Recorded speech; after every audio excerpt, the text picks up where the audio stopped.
Olá pessoal, estamos começando mais um episódio aqui do Papo de Ouro e hoje o meu convidado é o Rodrigo. Quero agradecer primeiro, Rodrigo. Obrigado pelo convite, imagino. Por você ter aceito. Bom, se você está vendo, eu sempre gosto de começar, né? Lembrando que aqui vão sempre passar pessoas conhecidas na nossa cidade, pessoas que são anônimas, mas sempre pessoas que têm algo para compartilhar, pessoas que têm uma história de vida bacana, profissional, pessoal. Eu tenho certeza que o papo de hoje vai ser muito bom. E hoje, o Papo de Ouro recebe um profissional que mar calmo nunca faz bom marinheiro. Rondoniense de Ariquemes, pai do Theo e do Dan, médico ortopedista e traumatologista, com especialização na Santa Casa de Pelotas. Um cara comunicativo, intenso e que leva o juramento da medicina ao pé da letra. Seja muito bem-vindo, Dr. Rodrigo Mesomo. Obrigado pelo convite. Satisfação estar aqui. Como eu falei, minha primeira participação em podcast, então estou muito nervoso e vamos tentar transmitir alguma coisa legal para o pessoal que está assistindo. Eu tenho certeza que sim. Para a gente começar, Rodrigo, como foi crescer em Ariquemes? Então, Robson, eu sou daquela geração que teve a oportunidade de crescer na rua, né? Crescer brincando, crescer jogando bola, que é hoje em dia uma raridade muito grande e que eu agradeço demais e sou muito feliz pelos meus filhos estarem conseguindo ter essa mesma criação aqui na cidade de Ouro Preto. Mas foi uma infância muito boa, infância de criança mesmo, fora da era da tecnologia ainda. Eu não sou tão velho assim, mas a tecnologia é muito recente, né? Então foi uma infância muito boa, de muitas brincadeiras, de muita gente correndo na rua, cercado de muitos amigos. E sou muito grato a Ariquemes, né? Cidade que acolheu os meus pais quando vieram do sul. E Ariquemes vai estar sempre no meu coração. Muito bom. Você sempre morou em Ariquemes? Sempre morei em Ariquemes. Eu nunca havia saído de Ariquemes até fazer minha faculdade, depois minha especialização, e depois que eu concluí tudo, eu ainda não retornei para Ariquemes, mas no futuro pode ser que começamos a trabalhar uma volta para Ariquemes, sim. E quem foi o Rodrigo na infância? Robson, eu acho que o Rodrigo na infância é exatamente como é o Rodrigo hoje. Brincalhão, comunicativo. Podemos dizer que um menino que demorou a se encontrar, que às vezes muita gente não acreditava que iria dar certo, né, de alguma maneira, profissional, enfim, pessoal, mas que sempre foi muito alegre, sempre brincalhão, comunicativo, e ele tinha muita certeza de que uma hora tudo ia dar certo e ele ia se encontrar. E graças a Deus deu tudo certo. Você falou que está dando tudo certo. Você sempre foi cercado de muitos amigos. Essas Sim. Amizades se perduraram até hoje? Até hoje. Tem muitos amigos de infância que tá sempre comunicação até hoje. Que é basicamente os mesmos amigos, que são amigos dos meus pais também, de pais, amigos dos meus pais. Os mesmos vínculos, né? Os mesmos vínculos, e não só da infância, da adolescência também, né? Da época ali dos 12, 13 anos de idade até hoje, são todos muito próximos. Você citou a questão dos seus, que você tem conseguido fazer com que os seus filhos também tenham essas mesmas oportunidades de brincar. Qual foi a lembrança que você hoje, uma das principais lembranças que você tem da sua infância, assim? Robson, eu sempre fui um menino muito arteiro, né? Sempre fui um menino muito arteiro. E até o pessoal passava na rua, nós morávamos em um bairro meio afastado na cidade, onde ainda era rua de chão e tudo mais. E aí as pessoas passavam e naquela época não existia celular ainda, né? As pessoas iam atrás onde estava minha mãe e meu pai e falavam, passei na rua e o Rodrigo tá na rua. E aí minha mãe até brincava, se um dia você passar em frente de casa e o Rodrigo não estiver na rua, você aí me avisa porque ele vai estar doente, vai estar alguma coisa errada. Então as lembranças que eu tenho foi de sempre estar, assim, sempre machucado, sempre com um braço quebrado, de aprontando, fazendo muita arte. Então basicamente o que eu lembro da minha infância era isso aí. sempre na rua, brincando de bets, esconde-esconde, foi muito marcante na minha vida. A gente tem poucos minutos de papo, você já falou muito dos seus pais, já citou Certo. muito dos seus pais. Você se considera um bom filho? Bastante, bastante. O que eu acho, Robson, assim, até quando eu até brinquei, né, o que eu tenho para oferecer, para transmitir num podcast? Eu não sou nem de longe uma pessoa que passou dificuldade na vida. Quando eu nasci, meus pais já tinham... Minha irmã, quando nasceu, meus pais tinham uma condição bem precária. Só que quando eu nasci, eles já tinham conseguido conquistar alguma coisa, financeiramente falando, então as condições já eram bem melhores e eu já tive muito mais conforto na minha vida. Então nunca passei dificuldade, nunca me faltou nada, muito pelo contrário, sempre fui agraciado por conseguir ter tudo do bom e do melhor em todos os aspectos, desde quando eu fui estudar fora, desde quando eu fui embora do estado, né, sempre consegui ter esse apoio, vamos dizer, financeiro dos meus pais, mas eu acho que o grande X da questão não é em nós não conseguirmos ter sofrido para conseguir dar valor. Então eu não tive nada disso, mas eu sei que os meus pais tiveram tudo isso e mais um pouco, né? Desde quando eles vieram para Rondônia, em cima de caminhão, chegaram aqui em Rondônia com a mão na frente e uma atrás, passaram muita dificuldade. Então eu acho que o grande, vamos dizer assim, a grande missão para um pai conseguir passar para o filho é que, por mais que o filho não tenha sofrido, que ele consiga carregar esse conhecimento de que os seus pais sofreram, de que Honrar, dá né, valor, exatamente. Então, não é porque para mim foi fácil que eu não tenho que dar valor em tudo que eles passaram. Então, eu acho que hoje a minha missão, até como pai, é conseguir passar isso também para os meus filhos, né? De que, por mais que eles não tenham tido dificuldade nenhuma na vida, que as coisas não é fácil. Que tudo é difícil. Então, por isso que eu brinco que eu tenho uma frase que eu carrego, que mar calmo não faz bom marinheiro. Então, por mais que você navegue em águas calmas, você tem que estar ciente de que lá fora o mar é bem agitado. Eu vim de uma família muito, muito humilde, né? Muito, assim, com poucos recursos financeiros. Hoje trabalhando, a gente conseguiu melhorar um pouco. Eu falo muito que, assim, os filhos que tiveram a oportunidade de ter recurso financeiro, isso é o diferencial. Mas você, igual você falou, você é um ser humano. Você brincava e quebrou a perna, o braço, igual você falou, né? Você sofreu, você teve frustrações também. Então, assim, os seus pais passaram por dificuldade financeira para que você não tivesse. Não tivesse nenhuma. E isso é de uma... Às vezes a gente ouve muito, né? Ah, mas é assim porque teve condição financeira. Exatamente. Ah, chegou a ser tal coisa porque... Não, porque tem muitos casos aí de berços ricos que não tiveram tiveram as oportunidades financeiras. Mas o caminho trilhado é uma escolha individual, né? Eu acho que a maior dificuldade é exatamente isso, é conseguir transmitir para quem não passou nenhuma dificuldade que as coisas não é fácil, que as coisas têm que ser valorizadas. Eu acho que isso aí é a parte mais difícil hoje em dia, né? Ainda nesse assunto, quais os principais valores do seu pai e da sua mãe que eles te passaram e que hoje você dedica o máximo para passar para os seus filhos? Tem uma frase que a minha mãe fala, e ela fala muito isso, constantemente, que é: dinheiro e poder nunca está na mão de um só. Então,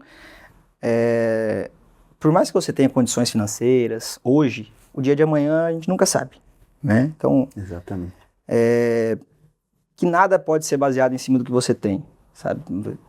Todos nós que temos alguma condição gosta de ter coisas boas, de desfrutar do que o capitalismo pode oferecer, mas que nada na vida tem que ser levado em consideração única e exclusivamente a isso, sabe, Robson? O carro que você anda, a roupa que você veste, ela não pode nunca, de jeito nenhum, estar acima da pessoa, de qualquer pessoa, Então, o que eu levo muito, sim, dos meus pais é isso, que humildade, educação, respeito, nunca vai ser mal-vindo. É bem-vindo em qualquer situação. E isso é uma coisa que eu tenho muito do meu pai. Meu pai é um cara, meu pai e da minha mãe, eles são pessoas extremamente simples que estão em qualquer situação. E eu tento carregar muito isso deles, assim, honrar pai e mãe, caráter, honestidade, isso não é, vamos dizer assim, meu pai sempre costuma brincar, honestidade, caráter não é qualidade, isso é uma obrigação, né? Agora o cara ser comunicativo, a pessoa ser Um bom médico. isso é uma qualidade. Agora honestidade, caráter, isso é fundamental, isso é da pessoa É inegociável. inegociável. Então é isso que eu tento carregar, principalmente dos ensinamentos dos pais. O Theo, pelo que eu te acompanho bastante nas redes sociais, e uma das coisas que você falou, né, na nossa conversa para preparar o podcast é que você é uma pessoa acessível. E de fato, de poucas, assim, um profissional da sua área, né, um profissional, um homem, né, que com certeza tem muitos inúmeros compromissos, você se faz acessível. Isso é algo, também uma qualidade sua, porque hoje em dia, e a gente até entende, né, que às vezes, com inúmeros compromissos que a gente tem, tanto pessoal, isso é algo muito legal da sua pessoa. O Theo, pelo que a gente acompanha nas suas redes sociais, ele é um baita companheiro seu. Demais. Como é pra você ter um filho como um amigo, dessa forma que você tem o seu filho? O Theo, assim, até costumo brincar, né? O Theo é o Rodrigo e o Dan é a Alexia, né? São duas personalidades completamente diferentes. E o Theo, ele é extremamente agarrado no pai, assim. Quando nós fomos embora pro Rio Grande do Sul para eu fazer minha especialização, o Theo tinha 3 meses quando eu comecei a fazer minha especialização. E eu tinha muito pouco contato com ele. Eu via ele muito pouco. Saía de madrugada, voltava à tarde, ele estava sempre dormindo, eu tinha muito pouco contato com ele. E por algum período eu participei muito pouco. E a Alexia até me falou uma vez, daqui a pouco você vai estar pegando teu filho no colo, ele vai estar chorando quando você pegar ele no colo. E aquilo deu uma virada de chave na minha cabeça, eu falei, meu Deus, então assim, qualquer momento que eu tiver, eu vou ter que estar junto com esse menino. E desde então eu fui muito próximo e apegado a ele. E hoje, pode ser qualquer situação, ele quer estar junto. Quando eu saio de casa cedo, ele acorda, ele me liga. Hoje ele me ligou muito cedo. Falei, filho, já tá acordado? Ele, não, pai, já acordei, tá tudo certo, beleza? E eu acho que não só por ser homem, mas qualquer pai quer ter um filho que gosta de estar junto do pai, né?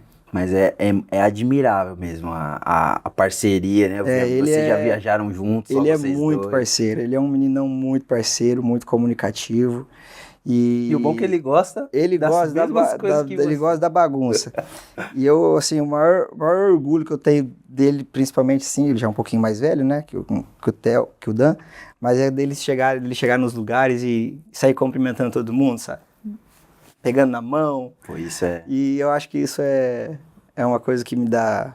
Que ele é exatamente como eu era e como meu pai tentou me ensinar também. Então eu me vejo muito nele, vejo meu pai muito nele também. E hoje em dia, até mesmo para crianças da idade dele, pela rotina, né, e por essa geração ser muito conectada, não é comum a gente ver igual ele é cercado de amigos, né? É raro. Mas isso, assim, é como eu te falei, né, na questão que hoje nós temos essa oportunidade de ter isso aqui em Ouro Preto, principalmente no bairro que nós moramos, eu vejo que não é só ele, né? O que me deixa mais feliz é que não é só ele tem um grupo grande de amigos e a molecada tá sempre na rua, sempre andando de bicicleta e Ouro Preto é uma cidade muito tranquila. Então, favorece e ainda permite isso. Eu fico vendo, eu não imagino hoje em Ariquemes, por exemplo, que já é uma cidade que tem um trânsito, um centro mais fervoroso ali, de crianças estar na rua brincando dessa maneira, com segurança. E em grandes centros os pais hoje até privam, né? Por Privam questões demais, de segurança. demais. Então ainda nós estamos sendo aí agraciados com essa possibilidade de ter a molecada na rua. Isso é muito bem. A gente vê bastante o Theo de bike, né? Sempre. De vez em quando alguém fala, eu tava passando lá no Parque Amazonas, vi o Theo e a gangue dele passando lá no Parque Amazonas. Meu Deus do céu, eles foram pra lá.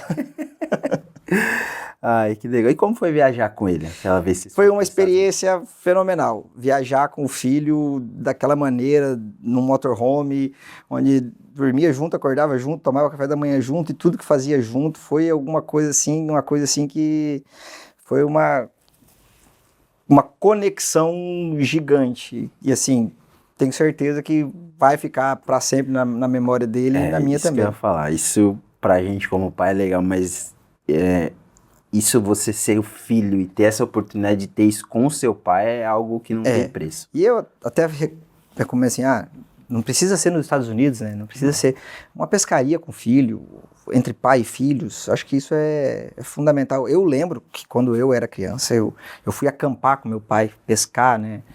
Nós deixamos o barco, meu pai deixou aquele registrinho do fundo do barco aberto e o barco afundou e no outro dia nós acordamos, tava só a pontinha do barco para cima. Eu era muito novo, devia ter na idade do Theo, 8, 9 anos, e isso eu recordo disso até hoje. Depois ele tentando tirar o barco da água e foi uma loucura, mas é uma coisa que foi marcante na minha vida, né? Então me lembra, ficou realmente marcado e eu acho que vai ter essas memórias no Theo também. Essa é uma pergunta que, igual a gente falou, a questão, os seus pais te deram a oportunidade de não ter... O Rodrigo já foi CLT? Não, o Rodrigo nunca foi CLT. O Rodrigo teve uma fase da minha vida que muita gente não sabe, né? Como eu falei, as coisas, por mais que nós tive muitos privilégios na vida, mas tinha que andar na linha, né? Então, no meu primeiro ano da faculdade, eu tive 2 reprovações por falta em matérias. E eu tive a faculdade trancada. Minha mãe trancou a faculdade e eu fui pra roça. Te penalizou. Então eu fui pra roça. Ela me colocou, me deixou na fazenda algum tempo, 3, 4 anos, até que eu decidi, não, mãe, não é isso aqui não, deixa eu voltar pra faculdade. Ela, não, então você vai estudar mesmo? Eu falei, eu vou estudar. E aí eu voltei pra faculdade, foi que eu concluí minha faculdade. Mas tinha que fazer por merecer. Tinha que fazer por merecer. As coisas, tudo tinha que ter merecimento. Não era fácil, não. Nessa questão, eu acredito que hoje, acho que os pais cobram mais essa questão. Porque é aquela questão. Você não precisa... O recurso financeiro eu vou te fornecer. Mas você precisa, igual você falou, fazer por merecer. Né? Então, eu trabalhei uma vez no centro de São Paulo, onde tinha várias repúblicas. E era muito comum a gente ter contato com o pessoal que trabalhava nessas repúblicas, né? E a gente conversava muito. E aí, tá uma galera aqui do Mato Grosso, muito filho de fazendeiro aqui. Mas pensa numa galera que não valoriza, cara. Aí teve uma situação que uma das moças que trabalhava na cozinha falou que o pai veio sem avisar. Sim. E pegou o filho usando droga. E, tava fazendo tudo, menos estudar. E achava que... Então, eu sinto que os pais, eles entendem que, olha, você não vai precisar sofrer para conseguir o recurso financeiro. Mas eu sinto que agora a cobrança hoje com a minha mãe, a minha cobrança era ir pra escola e cuidar dos meus irmãos. E hoje eu tinha esse fato de ter batida de surpresa na minha casa quando eu fazia faculdade, era toda semana. Sério? Eu acordava com a minha mãe na porta do quarto, fiscalizando, era ferrenha. Então, isso aí é desse jeito, né? A gente tinha, não passava dificuldade, mas também não era bica solta, não. Era faz o que quer aí. Exatamente, era sempre na rédeazinha curta ali. Por que você se considera teimoso, Rodrigo? Eu sou um cara, Robson, de uma opinião muito forte, sabe? Então, quando eu tenho convicção de alguma coisa, Difícil fazer você... é difícil fazer mudar de opinião. Às vezes eu tento fazer até o errado virar certo, mas eu sei que se eu fizer um caminho por aqui, eu vou chegar no mesmo lugar, e um caminho por aqui, nós vamos chegar no mesmo lugar, só que são caminhos diferentes. Então, algo, eu brinco assim sempre com meu pai, né, disso aí, eu tenho para quem puxar.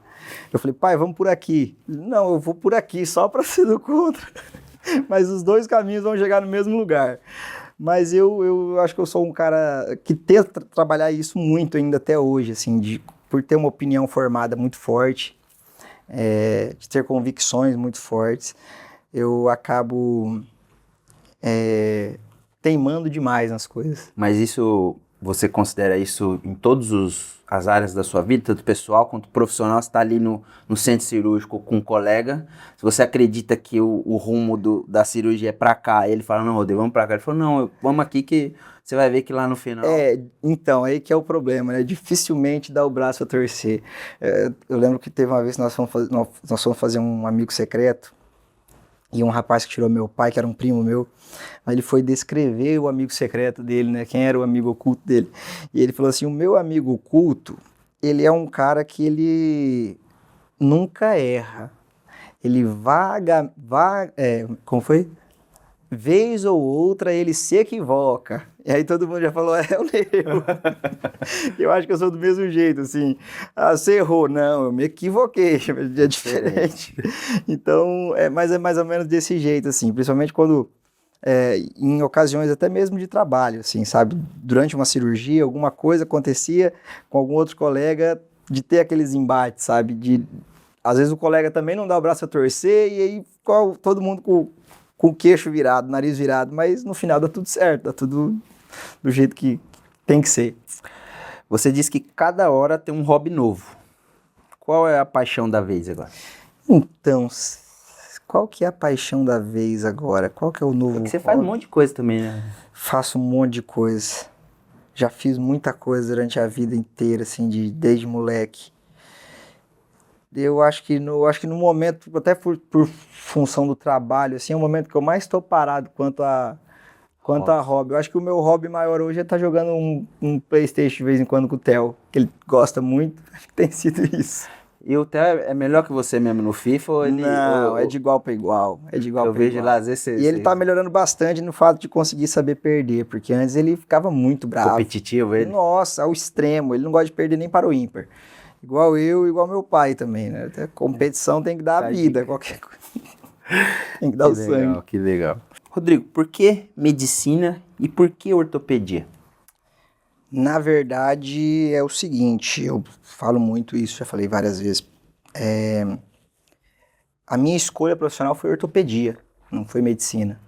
E a única maneira de ser ortopedista... Tornando médico. Tinha que fazer medicina. Então, medicina foi para isso, para ser ortopedista. Eu convivi com fraturas a minha vida inteira, né? Comecei a ter fraturas com 4 anos de idade, quebrando braço, depois com 6 anos, depois 8 anos, e depois eu entrei num esporte com 10 anos, que foi o motocross, onde todo ano eu estava com alguma coisa quebrada, um punho, um pé, uma clavícula. Então eu convivi muito com fraturas e isso fez com que eu gerasse uma admiração muito grande pelo meu ortopedista, que é o Dr. Ramiro, que eu falo que foi fundamental para minha escolha. E eu gerei uma proximidade muito grande com esse colega hoje, né? E eu falei bem assim, eu acho que eu quero fazer isso aqui, eu acho que eu quero ser ortopedista. Então eu tive que entrar na faculdade de medicina para fazer ortopedia no futuro. Então foi por conta disso.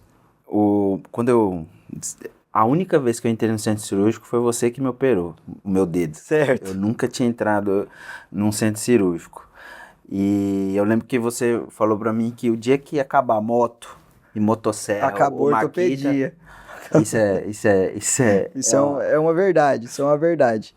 A profissão acho que vai ser extinta o dia que acabar isso aí tudo.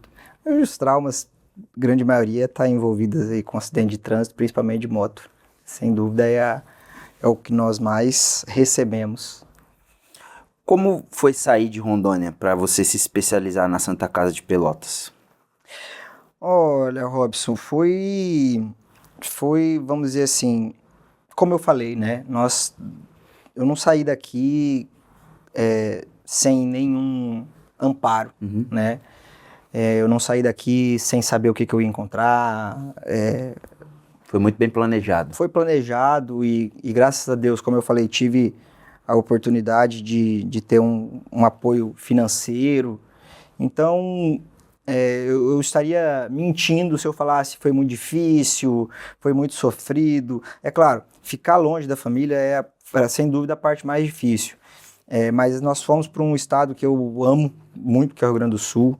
Minha família é gaúcha, grande parte delas está no Rio Grande do Sul, então de certa forma eu estava próximo deles também lá. Mas foi assim, um desafio na questão entre ir fazer uma especialização que exigia demais do profissional. Acho que hoje a residência de ortopedia é a residência onde mais existem desistências, porque a carga horária é muito grande, a pressão é muito grande. O ortopedista, na grande parte das vezes, ele tem aquele caso de ser um cara meio bruto.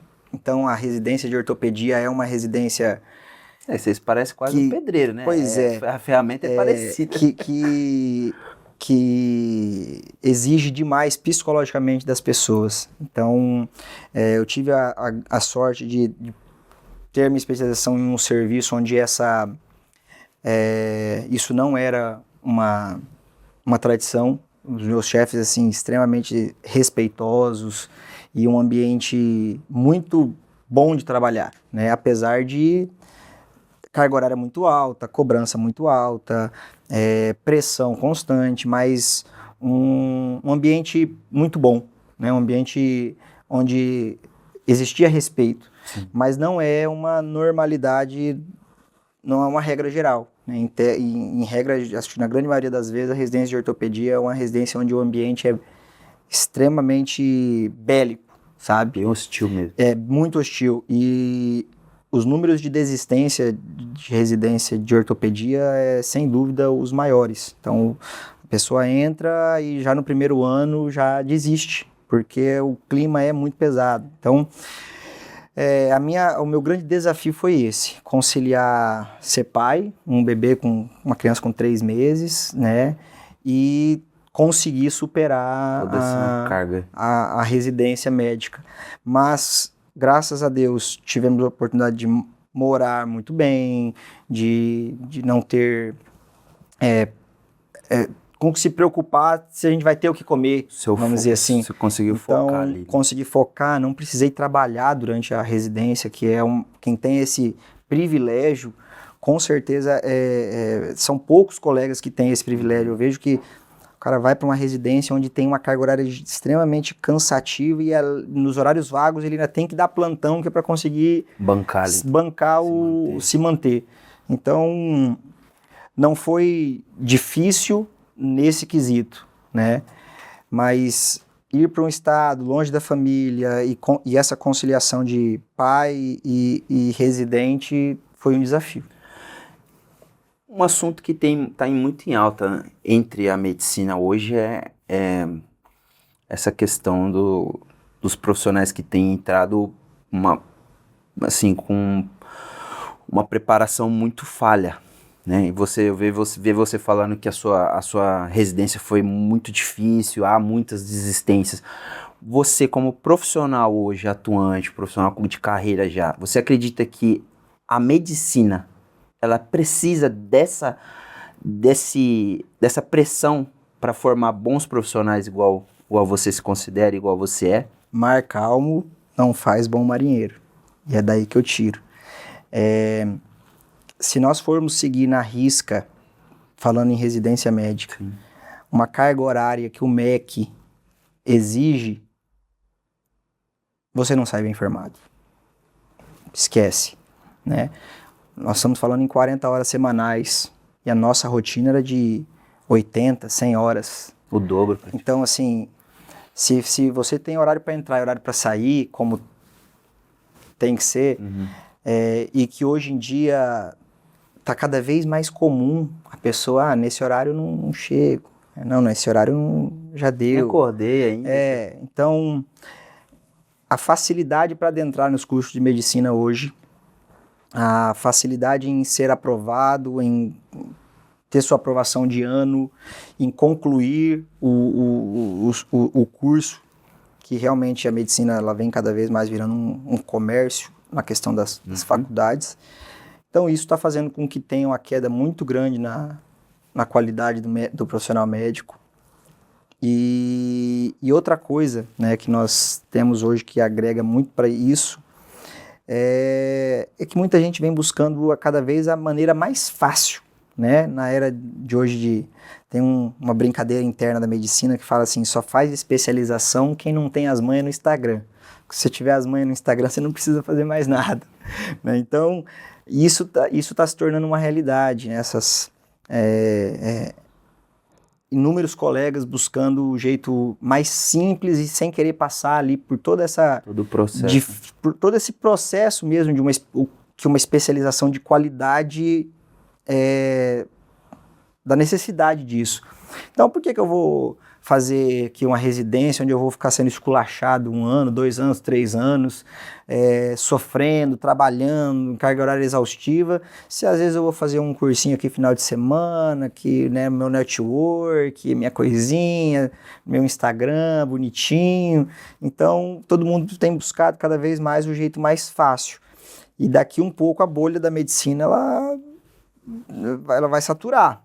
E aí é onde eu acho que quem passou por todo esse processo difícil, sim, vai ter seus frutos colhidos. Isso que eu vi sobre esse assunto, eu vi um vídeo na internet falando,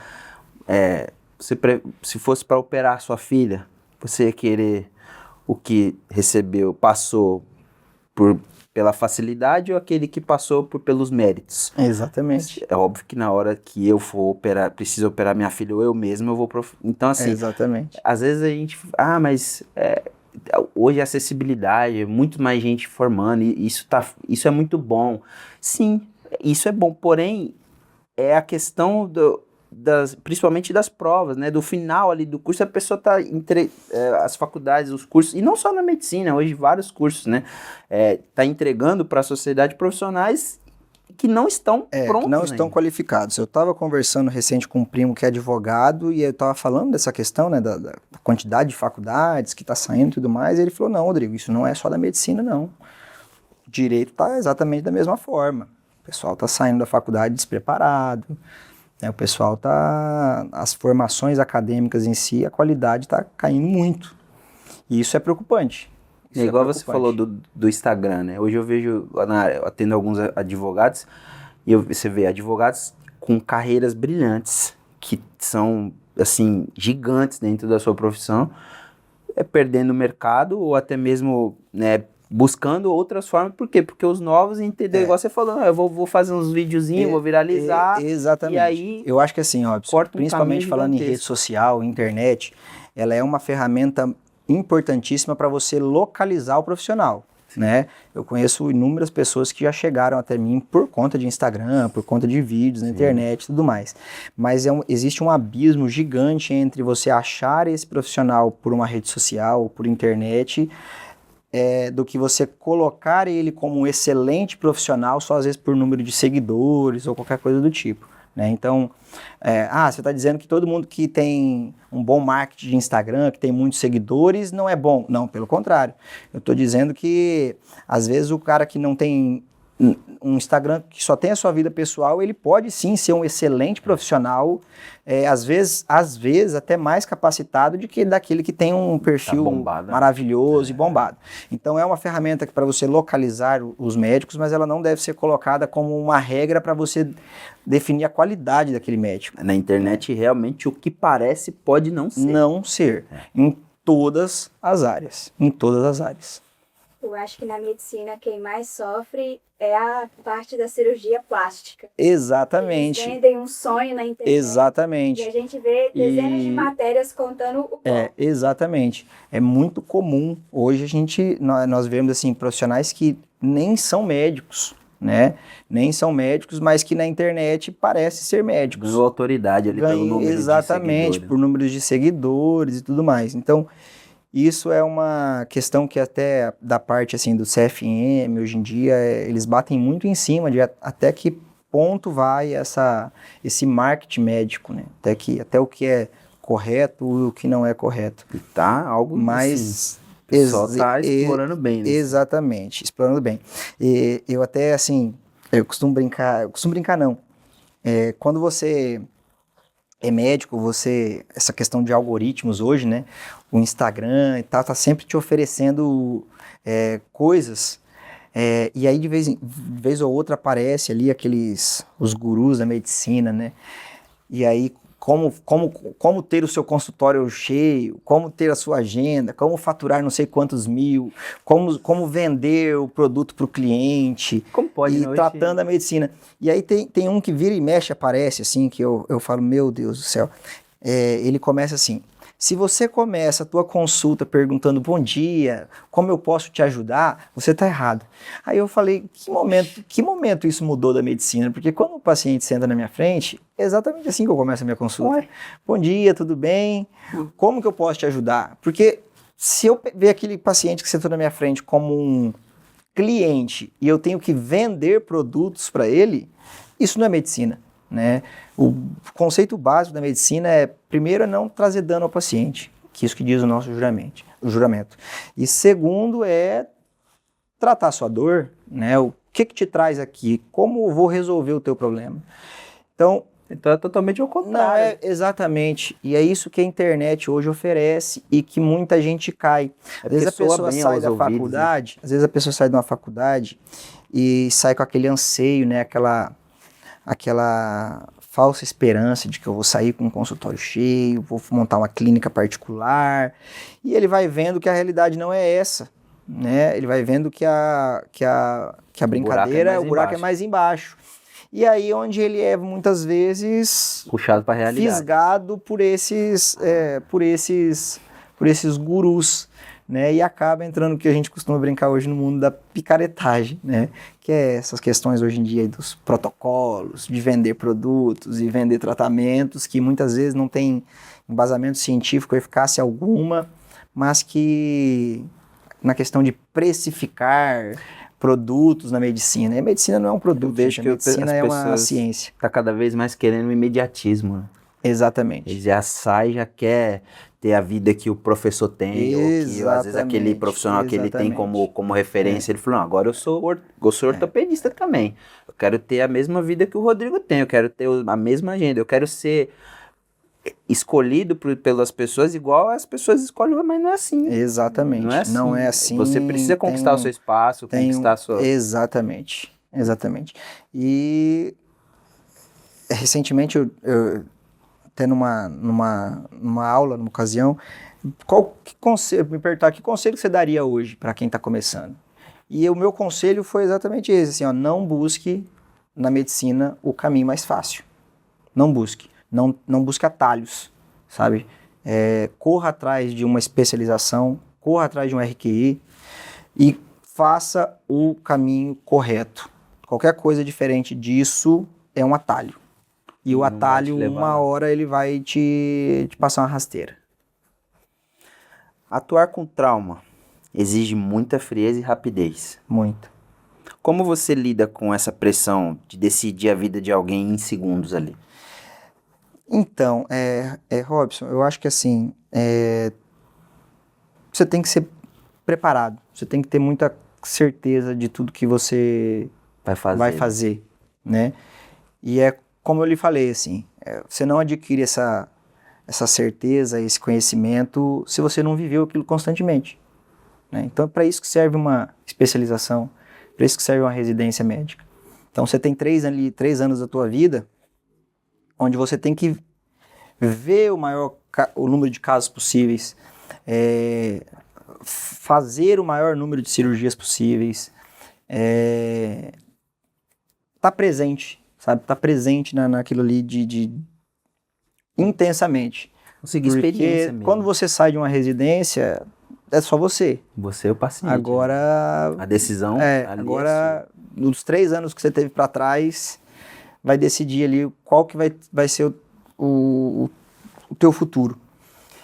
Então, é para isso que serve os nossos professores, os nossos chefes ali, né? Para você conseguir filtrar, sugar o máximo de conhecimento deles.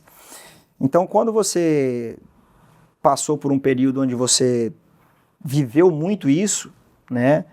Conviver com trauma é algo que fica automático. Você fica automático e você fica muito sereno das suas decisões. E o que a gente espera de todo profissional, né? Preparo para essas decisões. Lá e fala, meu Deus, nossa. Exatamente. E agora? Você não pode sofrer junto com o paciente. O que eu vou fazer? Então, acho que os médicos, né, que atuam principalmente nessas áreas de trauma, cirurgia, processos cirúrgicos, tem que ser... Eu costumo falar que nós somos igual piloto de avião. Você tem que estar... Quando aquela hélice para, você vai... Tem que estar preparado para tomar qualquer decisão e sair dela. E você hoje, você tem a consciência que as suas mãos, elas têm o poder das suas decisões de transformar as vidas dos seus pacientes? Demais. Isso é uma coisa que eu não... Assim, o dia que eu esquecer disso, acho que a medicina não faz mais sentido. Eu sempre costumo falar assim, que quando a pessoa, como você falou, né, está naquela mesa deitada, o médico ele tem o poder de fazer tudo com aquela pessoa. Tanto para o bem, quanto para o mal. Né? Então, isso é uma coisa que impacta demais, né? E você conseguir conviver com isso e ter vamos dizer assim, me fugiu a palavra agora, mas essa pressão, você tem que ter muita consciência do que você vai fazer para não trazer prejuízo para aquela pessoa, porque realmente você pode mudar a vida dela para mal ou trazer a cura, que é o que a gente sempre espera. Uma das coisas que eu já, né, presenciei sendo seu paciente é ver que você é calmo, né? Por mais que era algo muito simples, mas eu ia perder o movimento do meu dedo se você não me operasse. Sim. Então, assim, pra mim, por mais que era só um dedo, foi só um tendão, pra mim foi muito importante. E assim, independente da complexidade da cirurgia, né? Então, eu vi ali que todo momento era tranquilo. Você quer ver aqui como ficou? Então, isso, de certa forma, mostra pro paciente que, pô, eu tô em boas mãos. Porque não é uma pressão ruim. Todo mundo ali, você vê, eu falei, caramba, meu Deus, eu tô aqui passando por cirurgia, mas a galera tá, então deve estar tudo bem, tudo né? Bem. Eu acho exatamente isso. Quando você tem muita clareza e sabe o que você está fazendo, não tem motivo para você estar desesperado. E até mesmo quando alguma coisa sai do controle, realmente acalma e você, como GPS, né? Vamos recalcular agora. O que eu vou fazer? Né? Porque o que você não pode é não resolver o problema. Sim. Então, acho que calma, frieza e principalmente conhecimento é fundamental para isso. Tem um professor meu, um chefe meu que falava assim, Dr. Sandro, ele falava assim, não meta a mão em algo que você não saiba tratar a complicação. Se isso aqui complicar, quais são as complicações? A complicação disso é isso, isso e isso. Se eu não sei tratar as complicações, não coloque a mão para tentar resolver o problema. E isso eu levo para minha vida, assim. Nós demoramos, às vezes, uma vida para aprender a operar, mas a gente leva mais que uma vida para saber quando não operar. Então, eu acho que isso é fundamental e que muita gente coloca até em xeque ali a vida dos pacientes em função disso, Robson. De não estar preparado de não estar preparado para o que está querendo fazer, sabe? Entendi. Tem um colega que falava assim, que não tem nada mais perigoso na medicina que um médico despreparado motivado. Porque se você tem um médico despreparado, mas ele é ele é cauteloso, né? Às vezes ele pergunta para um colega, vai tirar uma dúvida, a medicina, como toda profissão, ela tem um arco de crescimento, uma curva de aprendizado. Isso é normal, né? Isso é normal. O problema é você fazer as inconsequências durante essa curva, né? Então, quando nós entramos numa residência, a gente entra lá para se preparar. E essa curva vai acontecendo.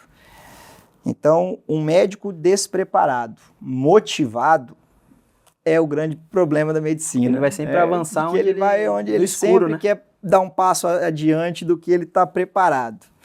Então, enquanto estiver indo tudo bem, exatamente. Beleza. Quando algo acontece... Exatamente, dá o passo à frente do que ele de fato está preparado. E é uma profissão muito perigosa, né, Rodrigo? Extremamente Porque igual você falou, igual eu, se eu errar uma foto, eu vou e faço outra. Não colocou a vida de ninguém em risco, né? Você, o médico, né, como assim, várias áreas dentro da medicina, um erro pode custar a vida de uma mãe de alguém, de um pai de alguém, de um filho de alguém, né? É algo muito... É por isso que eu falo assim, médico é muito caro. Mas quanto que vale uma vida pra você? Quanto que vale igual pra mim? Quanto que valia pra mim não perder o movimento do meu dedo? Eu fui no outro dia, tava penando. Né? Então, assim, não Robson, tem preço. É impressionante, como nós estávamos falando ali, aquela questão agora há pouco dos cirurgiões plásticos, né? Quando principalmente mulheres procuram um procedimento estético, às vezes é difícil elas procurarem o mais barato. É muito difícil, né? Geralmente elas vão ali tem um Instagram mais bombado, né? Que tem os melhores resultados. Exatamente. E de colegas, às vezes, que não são médicos, mas têm valores exorbitantes de consulta e procedimentos estéticos e tudo mais. Mas, como ninguém está preparado para o trauma pega todo mundo de surpresa, né? Você não acha que você vai quebrar a perna, foi um acidente. E isso tem se tornado cada vez mais comum, assim. As pessoas, no momento do trauma, eles muitas vezes procuram o mais barato. Porque geralmente, às vezes, pega despreparado financeiramente. O mais barato. E aí a gente se coloca muitas vezes, agora falando já numa questão de mercado, entre preço e valor. São duas coisas bem diferentes. São muitas coisas bem distintas. O que é valor? Para mim, valor é isso. Você ter um médico sempre acessível, né, à sua disposição, que vai tirar as tuas dúvidas, que vai estar acessível a você em um momento que você precisar, por qualquer intercorrência. Uma unidade de saúde que te dê todo o amparo de qualquer complicação que você possa ter, materiais de qualidade, com uma equipe de CCIH, que é o controle de infecções hospitalares, presente e atuante, com materiais de ponta, com um centro cirúrgico preparado, com profissionais bem capacitados. Isso para mim é valor, né? E preço é o quanto eu vou pagar para ter isso. Então, quando a gente se compara às vezes com quem não tem todo esse valor agregado, é impossível a gente competir com isso. Né? Na questão do preço, a gente não consegue competir, né? Se eu não tenho no meu hospital um serviço CCH, se eu não tenho profissionais capacitados, se eu não tenho ali um médico plantonista 24 horas para te atender à noite se precisar, se eu não tenho tudo isso, é claro que o meu preço vai ser mais barato. Então, fica a critério do paciente decidir. Mas, geralmente, no trauma, é muito comum. Fulano fez por tanto. Não consigo. Infelizmente, não consigo. E a gente fica nessa questão de fazer com que o paciente... Mas muito comum. Muito comum. Muito comum. Muito, muito, extremamente comum. Mas você fica numa saia justa porque você não consegue explicar para o paciente essa diferença, né? Como é que você vai falar isso para um paciente? Acaba sendo muitas vezes até antiético se for querer fazer essas explicações. Porque às vezes pro leigo ele fala, você é ortopedista, né? Exatamente. Mas ele também é. Ele também é. Então os dois vão me operar igual. Então, exatamente. Mas assim como na medicina, Robson, como em qualquer área, o barato sai caro, muitas vezes, né? Eu tenho um colega que é especialista de quadril e hoje recentemente ele fez um relato na rede social dele, que hoje mais de 50% dos casos dele, e acho que até dos meus também, e de alguns outros colegas que que eu sei da capacidade também, é reabordagens. São fraturas que falharam, falha de síntese, Operar complicações, novamente a pessoa operar pelo mesmo novamente problema. pelo mesmo problema. Então, o volume hoje está exorbitante.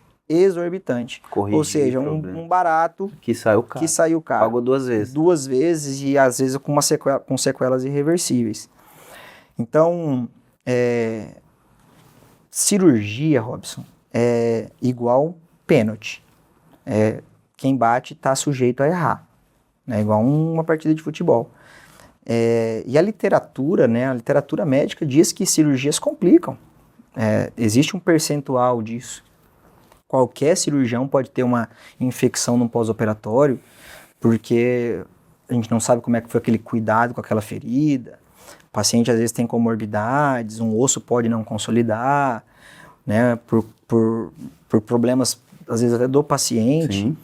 Mas tudo parte de um princípio de eu fiz tudo certo e mesmo assim deu alguma coisa errada, ou não, deu errado porque eu tá não fiz tudo tudo feito certo. errado. Então existe uma diferença muito grande nisso. Eu tenho complicações. E eu costumo falar muito isso para os pacientes que às vezes chegam até mim com complicações. Que às vezes a gente olha aquelas complicações e fala assim, mas isso aqui tá tudo certo, cara. O colega fez realmente tudo certo. Não tem... foi uma boa técnica, foi uma boa escolha de material, foi executado correto, só que aconteceu de ter uma falha aqui, né? Mas o contrário também existe. Você fica até meio sem jeito, às vezes, de falar, né?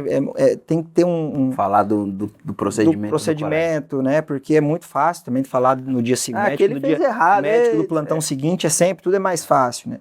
Mas é muito comum nós pegarmos assim procedimentos que não tem nenhum fundamento do que foi feito, e a falha foi realmente por imperícia, né? Então, nós sabemos os colegas que tem por aí que são muito bem preparados, que são referências mesmo, isso acho que acontece na fotografia também, né? E fica até um alerta aí para a população, assim, procurem saber com quem os colegas que vocês estão procurando. Eu costumo falar assim, que complicações todos podem ter. O que define muito, principalmente a honra, o caráter daquele médico é como ele trata essa complicação, né? Então, todos estão sujeitos, mas a maneira com que você vai conduzir uma complicação define muito, para mim, o profissional médico, né? Sabe? Ele vai desprezar aquele paciente, ele vai se eximir da culpa, ou ele vai abraçar esse paciente, acolher esse paciente e falar, não, vamos resolver o seu problema. Hoje nós estamos numa situação, numa região onde o sistema único de saúde, infelizmente, é muito falho. E às vezes você pegar um paciente, e eu falo isso na questão financeira. Sim. Muitas vezes, como a gente falou, o paciente ele juntou tudo que tinha e o que não tinha para conseguir fazer um tratamento. E acontece de um tratamento falhar, sabe? E a gente sabe que se a gente jogar esse paciente no sistema único de saúde, ele está ferrado. Ele não vai conseguir, ele não vai conseguir ter o desfecho para aquele problema. Sim. Então, é comum, assim, nós temos que abraçar esse paciente e falar, não, vem cá, eu que comecei isso aqui e agora nós vamos ver um jeito de terminar. Eu não posso desprezar esse paciente. Então, eu conheço inúmeros colegas, assim, que tratam o paciente dessa mesma maneira, com o que eu estou falando, sabe? O cara não tem recurso, né? Já fez uma cirurgia porque não conseguia em outro lugar e tal. E agora o que a gente vai fazer?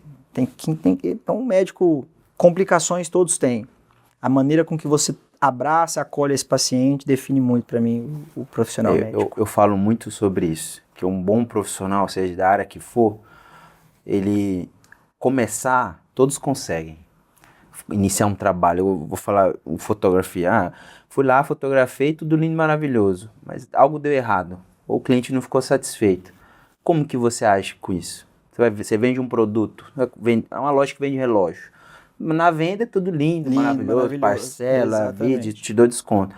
Mas o relógio quebrou em pouco tempo. Como que você vai resolver? Você vai ser o profissional que vai Não, a culpa é sua, desculpa se vira, você foi mal, eu não tenho Lúcio. nada a ver com isso. Ou você vai assim, não, vamos ver, vamos entender o que eu mando vamos resolver. Isso faz toda a diferença. E é muito comum nós vermos assim no nosso meio ortopédico, médicos que colocam a culpa de falha no próprio paciente. Isso aconteceu por culpa sua. Aconteceu porque você não cuidou, aconteceu porque isso, aconteceu porque pisou. E por mais que seja. Por mais que seja, exatamente. Então, você tem acho que entender a condição do paciente é fundamental, principalmente financeira, sabe, Robson? Às vezes o valor do teu honorário ali não compensa o que você vai causar de prejuízo para o paciente, sabe? Eu gosto muito mais de ter um quadro resolvido, um problema sanado, do que colocar um dinheirinho no bolso, sabe? Para mim isso é fundamental. Quantos e quantos casos eu já tive de pacientes que, se você for colocar na ponta da caneta, o tempo doado para aquele paciente, os retornos em consulta, né, tudo que já está incluso ali num valor de honorário, se eu vou botar na ponta da caneta, às vezes você até pagou para trabalhar, para atender o paciente. Mas resolver o problema, para mim, é o fundamental. Acho que ninguém perde por isso. E como que o Rodrigo profissional se prepara para uma cirurgia, Rodrigo? Como que é a sua preparação ali? Robson, assim, ó, tem uma história que a minha mãe conta muito, né? Teve uma vez que eu fiquei de recuperação em uma matéria, e a minha mãe estudou muito comigo, né? E aí ela falou bem assim, filho, antes da prova, faz uma oração e faz a prova. E eu fiz a prova e acho que eu fui muito bem, acho que até gabaritei, como diz o Theo, até gabaritei a prova. E aí cheguei em casa e minha mãe falou, filho, fez a oração que a mãe falou? E eu falei, mãe, a prova estava tão fácil que eu não precisei nem orar. E ela fala isso, até hoje ela fala, eu era muito novinho, falei, mãe, estava tão fácil que eu não precisei nem de oração. E hoje, na medicina, não, Robson, seja qualquer procedimento que você vai fazer, assim, eu sempre reviso, eu estudo o caso, eu projeto aquela cirurgia na minha cabeça, enquanto eu estou me escovando ali, eu peço proteção, peço sabedoria, eu peço muito isso. Eu acho que a soberba precede a queda, e na medicina a gente nunca pode achar que sabe de tudo, né? A gente tem que estar sempre preparado, a gente tem que estar sempre atento e atualizado. Então, até hoje, isso é comum, discutir com colegas, casos complexos principalmente, mas o Rodrigo, ele é assim, não tem cirurgia simples. Eu sempre procuro revisar, estudar novamente, rever muito, mais de uma vez qualquer imagem, para não ser pego de surpresa e para não ter complicações. Não falando de outros profissionais, mas então, sabendo que você tem essa postura, por mais que você é um ser humano, você pode falhar, é muito difícil então você entrar num centro cirúrgico e operar a perna errada. Isso aí faz parte do protocolo. que acontece muito, viu? Acontece muito. Existe um grande índice de membros sendo operados do lado errado. Existe um número muito grande, até assustador. Mas assim, uma pergunta de leigo. Isso é uma falha da equipe ou profissional que de fato ele não entrou sem... Isso aí, Robson, é onde nós entramos no quesito preço e valor, né? Então, se você tem uma instituição onde tem critérios rigorosos de protocolos a serem seguidos, essa chance ela é minimizada, né? Essa chance ela é minimizada. E se você procura instituições onde não existem protocolos, onde a equipe não é uma equipe qualificada e acostumada com isso, a tua chance de problemas e complicações ela sempre aumenta. Então, por exemplo, falando no quesito, no protocolo cirurgia segura, tá? Esse paciente, desde a recepção, ele dá a entrada no hospital, a gente sabe o que ele vai fazer e qual o lado do membro que ele vai operar, né? Então, é colocado uma etiquetinha no lado contrário da sua cirurgia, né? É descrito num painel, entrou no centro cirúrgico, no quarto, é perguntado para o paciente novamente, entrou no centro cirúrgico, primeira pergunta da equipe já é nome completo, porque você pode receber um paciente que não era a pessoa. Exatamente, né? Isso já aconteceu, né? Nós temos 2 cirurgias no dia. O primeiro paciente era um braço, o segundo paciente era uma mão, vamos dizer assim. E veio o paciente da mão e não do braço. E tá tudo bem, desde que você... Tá tudo protocolado. Desde que você saiba que aquele paciente não é o paciente do braço, é o outro. Então, nome completo. Tá, qual lado que vai operar? Tal lado. Depois anestesista, mesma coisa. Isso vai para o quadro. Todos qual os lado que você vai operar? Eles têm um protocolo. Eles têm um protocolo a ser seguido. E depois o cirurgião, a mesma coisa. Fulano de tal, qual lado que vai operar? Então, isso, né, minimiza chance de falha. Você tem um sonho de construir uma unidade de saúde em Ariquemes. Como esse projeto surgiu na sua cabeça? Na verdade, esse projeto ele ainda é extremamente embrionário, né? Mas é algo que já nasceu no seu coração. Já. Uma das minhas vontades é ter um hospital na minha cidade. Então, eu acho que é uma cidade que comporta, né? Eu ainda vejo isso na minha cidade, em Ariquemes, como uma falta, né? Apesar de ter muitos hospitais na cidade, nós não temos um hospital com pronto-socorro, um hospital voltado ao atendimento ao trauma, de urgência, 24 horas, né? Isso ainda não existe, eu acho que isso ainda é uma demanda a ser explorada. Então é um projeto futuro. E é muito legal, né? A gente vê que assim, hoje é muito comum a gente ver os jovens, e nem tão jovens assim, primeiro querem ir embora do Brasil. E quando eu vi isso no seu relato ali que a gente conversou antes, falando que dessa sua vontade, né, de empreender ainda mais, continuar aqui no nosso estado, na nossa região, qual é a sua vida? Você que já frequenta, né, os Estados Unidos, você é uma pessoa que tem essa oportunidade, na sua visão, por que você acha que as pessoas têm esse sonho americano? Robson, eu costumo brincar assim, ó, que às vezes se a pessoa não dá certo e não tem força para trabalhar aqui, ele não vai dar certo lá, né?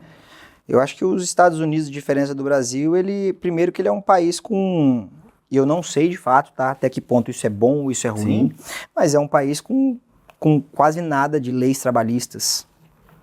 Então isso dá mais segurança pro empresário, né, para a pessoa empreender, e é um país extremamente capitalista. Então você, por exemplo, na carga de trabalho, você vai receber o quanto você conseguir trabalhar, né? Então, para quem é arrojado, para quem não tem medo de trabalho, os Estados Unidos, ele de fato é o paraíso. Nós não conseguimos isso, falando em questão de mão de obra, aqui no Brasil. Mas aí falando até mesmo da medicina, mas aí quando as coisas fogem do controle e você adoece, é aí que você vê que as pessoas lá completamente se desestabilizam. Desamparadas, né? Por isso que eu falei, eu não sei até que ponto isso é bom ou isso é ruim, porque para o trabalhador, né, algumas leis trabalhistas, e isso aí são importantes, né? Então é comum a gente ver pessoas que vão para lá, adoecem e depois voltam para cá para tratar da saúde. Isso é comum. Então tem dois pesos e duas medidas. Tem né? O lado bom. Então eu acho que os Estados Unidos ainda oferece muito isso, né? Ele dá, se correr tudo certo, maravilha, mas se alguma coisa der errada no meio do caminho... E é bem assim, todas as pessoas que a gente tem contato que de fato conseguiram ter uma estabilidade financeira, mandar dinheiro para cá. É porque deu tudo certinho. A pessoa, você olhar, ela não é uma pessoa doente, é uma pessoa que precisou de recursos de saúde. É porque deu tudo certinho. Agora, todas as que foi, inclusive tem um caso até conhecido em Ouro Preto, que foi para lá e adoeceu, teve uma doença gravíssima, ela precisou até de ajuda dos amigos daqui. Para conseguir voltar. Exato. Então... em relação a isso, né, existe essa dois pesos e duas medidas. Mas eu acho que aqui nós temos também ainda muita coisa a ser explorada. Eu falo igual você falou no início, eu acredito a mesma coisa, que muitas vezes a pessoa entende que vai pra lá, vou ganhar em dólar, beleza. Só que aqui a pessoa às vezes não quer nem trabalhar de segunda a sexta. Nem trabalhar de segunda, exatamente. Aí chega lá e vai trabalhar de domingo a domingo e tá tudo bem pra ele. Muito pelo contrário, né? Às vezes chega lá, meu Deus do céu, isso aqui não é pra Tem mim, nem não. folga, folga lá não existe. Então, assim, às vezes eu penso também, se a pessoa trabalhar de domingo a domingo aqui ele vai ter uma vida muito confortável. Vai ter uma vida muito ele vai confortável. alcançar. Vai ter uma vida Mas muito aí confortável. aqui, eu preciso trabalhar um pouquinho a mais. Pô, não dá, hoje eu vou. Beleza, então beleza. Aí vai pra lá, tá disposto a trabalhar. E assim, Robson, eu não sei se você tem essa mesma visão que eu. Pelo menos na nossa região, a dificuldade que é pra gente conseguir mão de obra e qualquer serviço que a gente tenta procurar é uma fila de espera, é agenda cheia, né? Não, É só para parece, daqui tantos meses. parece que assim, não tá faltando gente para trabalhar, gente. Tá faltando gente para trabalhar. Tá faltando. Né? Tem muito emprego. Muito emprego.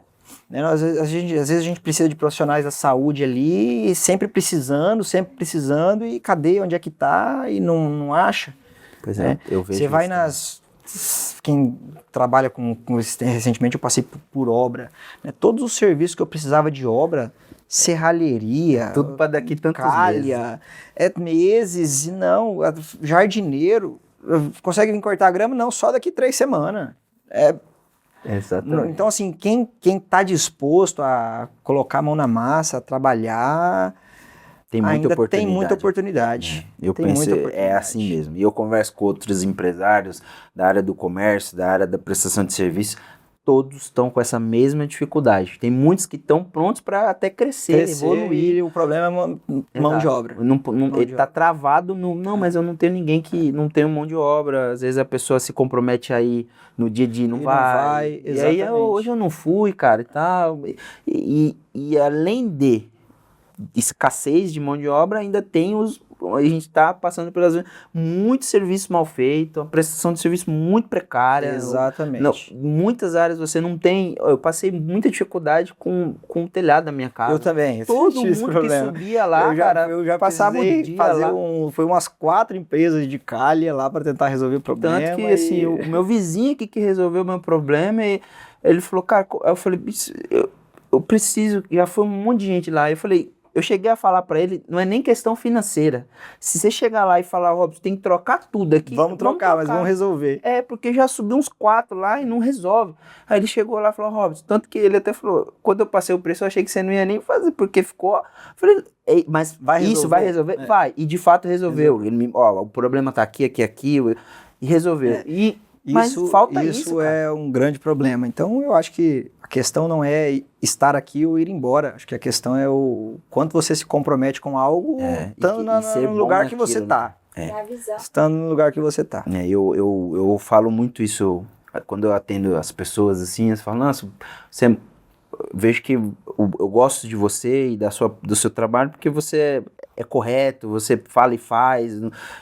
E é nisso que eu falei, várias áreas. Você vê que é falta de comprometimento. Eu trabalho muito na área de eventos, assim, eu vejo muitos profissionais que parece que ele está fazendo um favor pro cliente.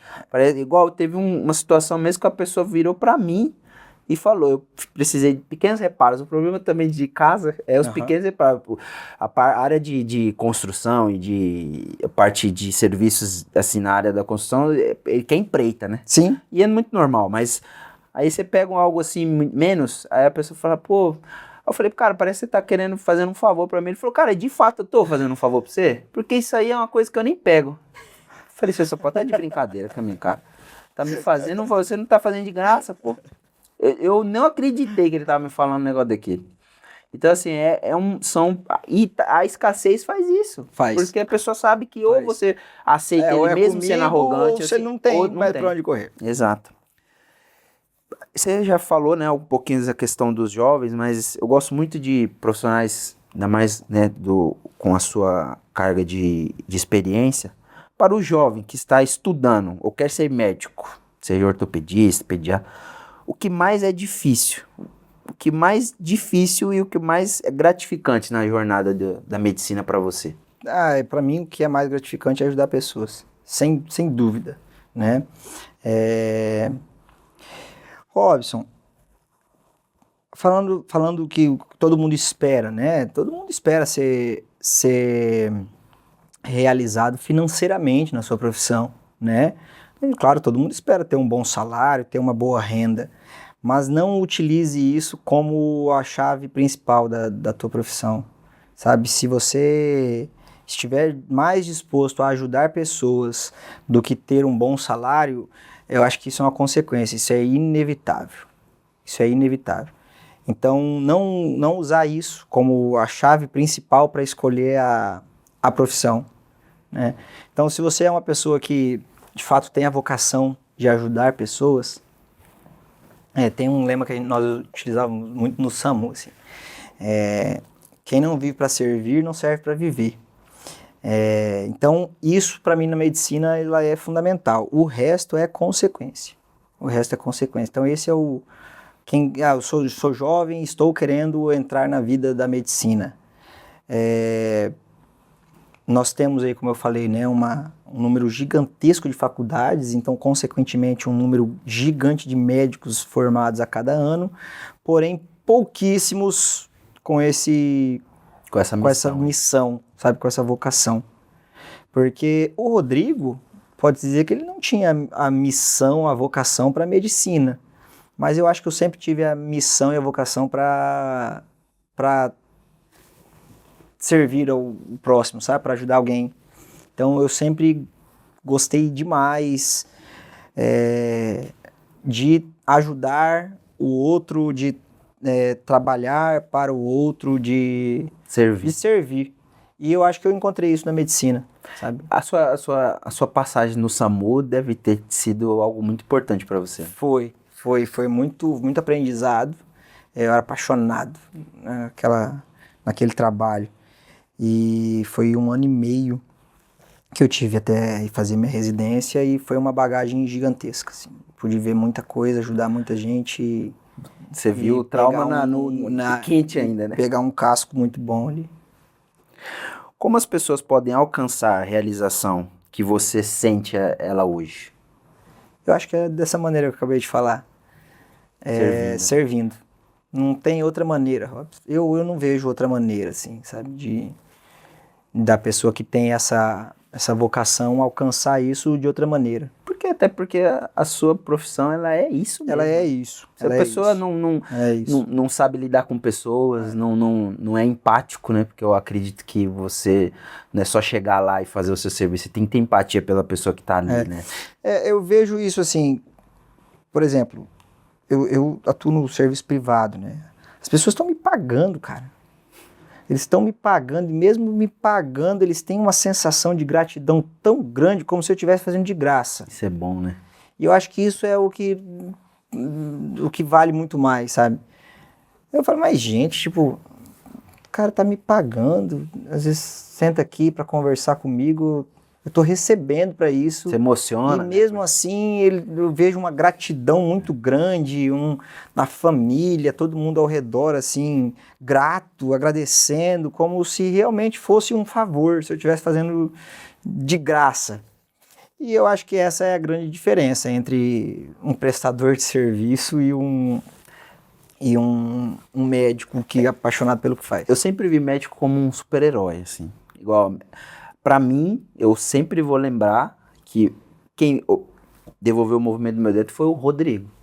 Isso é uma coisa que é importante. Vocês, é algo que, uma bagagem que vocês carregam, né? Cada pessoa que passa ali, você marcou a vida daquela pessoa. Seja de uma cirurgia simples ou de um simples atendimento, ela jamais vai esquecer você. Igual você falou, a família. Porque muitas vezes você devolveu o movimento de um membro para a pessoa, você solucionou uma dor que ela tinha, e isso não tem preço.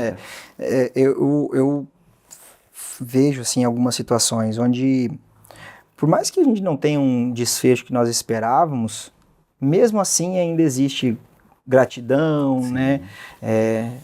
Às vezes nós pegamos pacientes que são de idade muito avançada, muito elevada, e que depois não toleram bem um pós-operatório e acabam falecendo algum tempo depois, né? Uhum. Porque ficou muito debilitado, e mesmo assim ainda existe uma gratidão, porque o paciente, a família, enxerga que foi tudo feito com clareza, da forma correta, com atenção, não existiu um menosprezo ou uma negligência, sabe? Então eu acho que isso aí é fundamental e muito prazeroso também.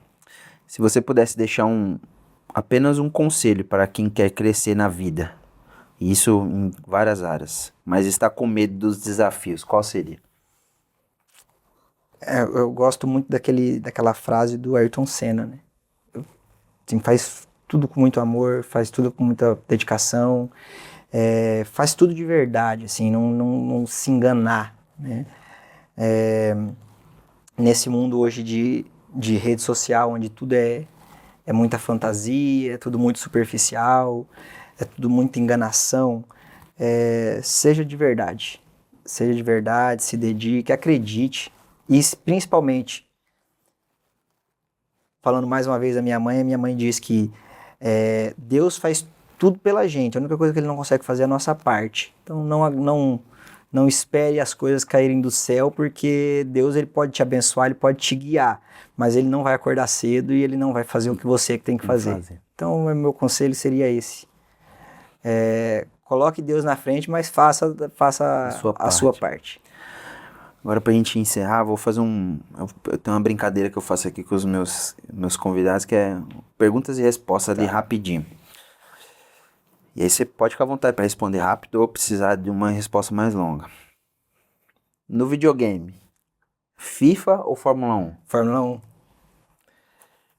Melhor piloto de Fórmula 1 da história para você? Cara, vamos lá. Pode ser 2? Pode. Aí você justifica. Eu acho que o mais marcante, com certeza, é Ayrton Senna. Por todo o legado que ele teve,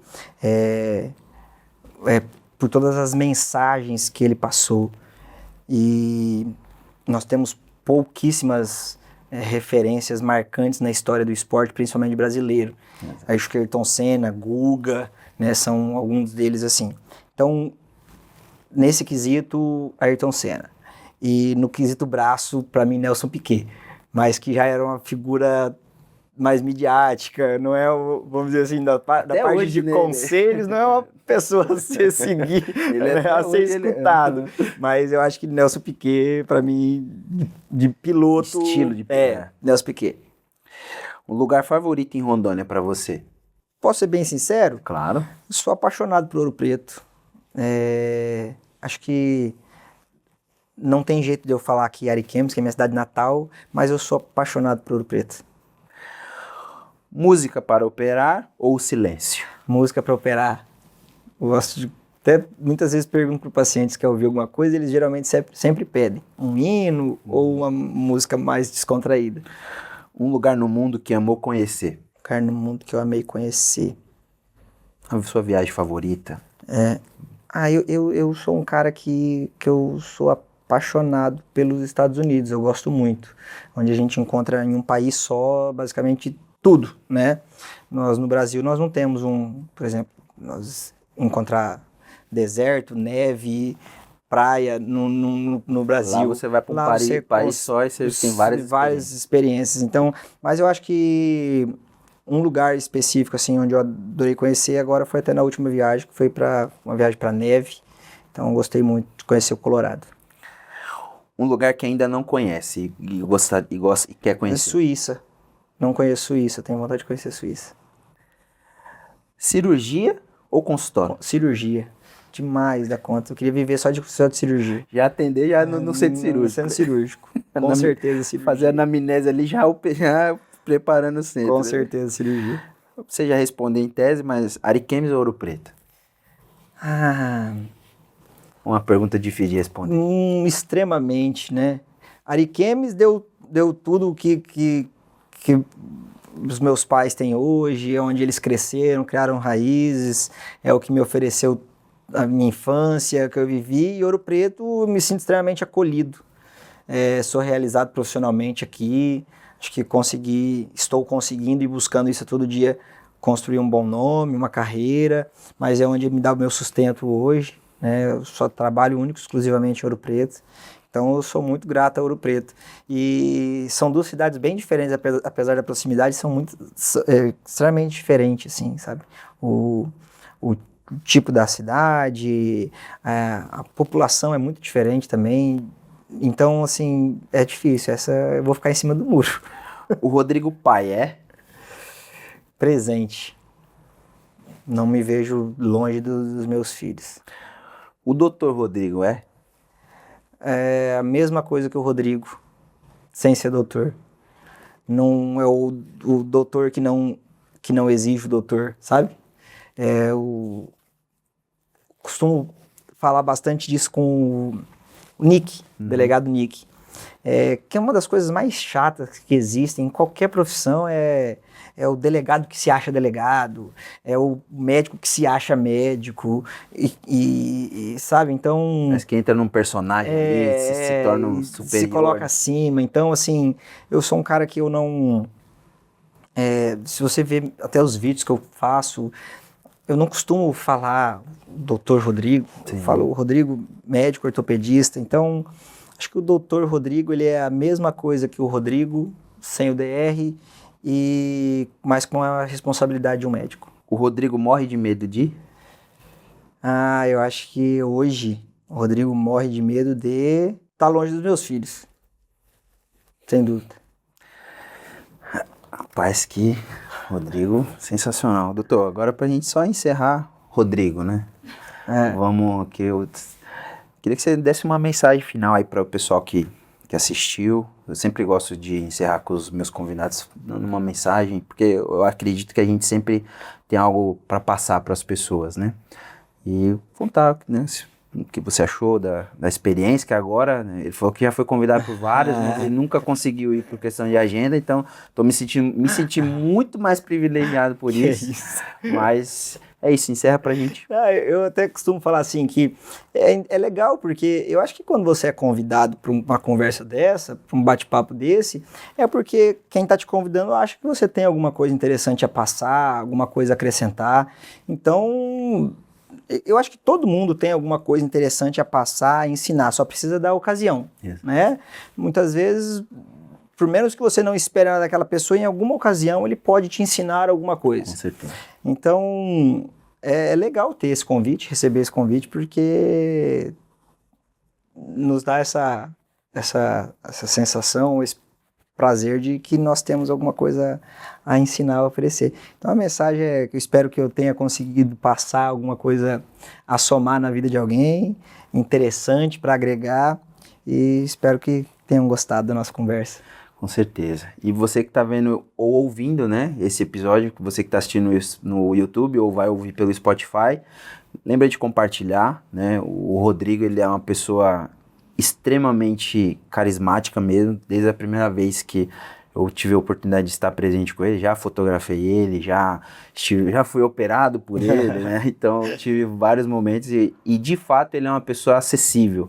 Você manda mensagem, ele responde, né? Claro que dentro do tempo dele ali, como é uma pessoa, um médico muito requisitado, graças a Deus, e eu sou muito admirador da sua pessoa, o sigo e gosto de acompanhar ali. Não vou mentir pra você que a única às vezes eu passo seus stories só porque você às vezes mostra demais. Então, se você não segue o doutor, eu vou deixar as redes sociais dele aqui. Ele é uma pessoa que ele não esconde. Eu acho muito louvável isso também, doutor. É aquela coisa, né? Igual restaurante que tem vergonha de mostrar a cozinha. Então ele tem alguma coisa para esconder. Claro que tem coisas que não se deve mostrar até por ética profissional, mas eu acho que quando eu acompanho um profissional e que ele mostra a rotina, ele mostra... Eu sinto que ele é um profissional que ele tá... Isso faz parte olha, eu não tenho nada a esconder. Né? Eu sou um profissional de verdade, tô aqui dando a minha cara a tapa, né? Sim, exatamente. Então, isso é muito legal. Eu tava muito ansioso já, desde das outras temporadas. Eu queria te convidar, mas não tinha encontrado o momento certo. E espero que vocês tenham gostado também. Deixe os comentários, compartilhem. E vou deixar as redes sociais dele aqui. Vale muito a pena, porque você vai ver uma pessoa, né? Um CPF, vai ver um doutor, então ele compartilha ali as rotinas dos filhos, né, das rotinas dele. Eu gosto muito seu perfil é um perfil muito legal de seguir. Então é isso, espero que vocês tenham gostado. Vou ficando por aqui, doutor. Muito obrigado, Rodrigo. Eu agradeço. Foi um prazer. Imagina, o prazer foi nosso. Até a próxima, pessoal. Valeu. Tchau.